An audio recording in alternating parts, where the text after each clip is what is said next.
கர்த்தருக்கு ஸ்தோத்திரம். ஆகஸ்ட் 20. கிறிஸ்துவுக்குள் பிரியமானவர்களே, அனுதினமும் தேவனோடு. இன்றைய தலைப்பு, அஞ்சாதே, பலங்கொண்டு திடமனதாயிரு. பலங்கொண்டு திடமனதாயிரு. யோசுவா 1 அதிகாரம் 6 கொந்தளிக்கும் கடலில் விசுவாச படகு.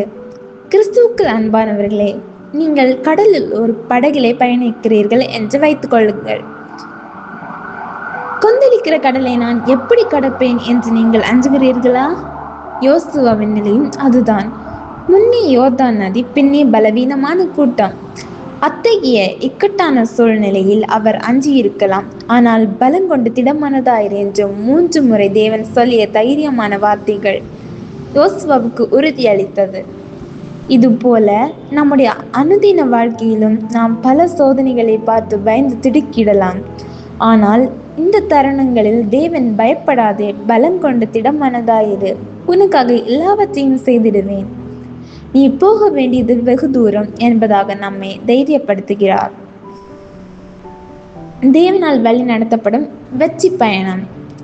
தேவன் பல லட்சம் இஸ்ரவேல் ஜனங்களை வழி நடத்துவதற்காக யோசுவாவின் கையில் ஒப்புவித்த போது அவன் அநேக தடைகளையும் சவால்களையும் சந்திக்க நேரிடும் என்பதை அறிந்த தேவன் அவனிடம் பலங்கொண்டு திடமனதாயிரு என்பதாக தைரியப்படுத்துகிறார்.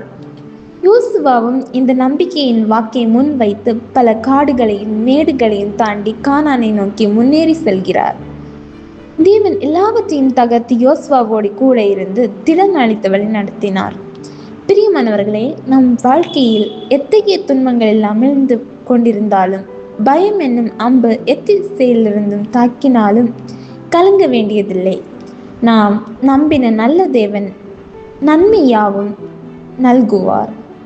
எனவே அவர்கள் திடன் கொள்வோம். காட்சியும் கடலையும் அதட்டின இயேசு கிறிஸ்து நம்மையும் அவருடைய கருத்து நிழலில் மறைத்திடுவார். பயப்படாதே சிறுமந்தியே, கர்த்தர் சீயோனிலிருந்து நம்மை ஆசீர்வதிப்பார். கிறிஸ்துக்கள் திடன் கொண்டு தைரியப்படுவோம். மாறாவை மதுரமாக்கினவர் தாமே நம்முடைய வாழ்க்கையை சீர்படுத்தி, ஸ்திரப்படுத்தி, பலப்படுத்தி நிலைநிறுத்துவாராக. ஆமென்.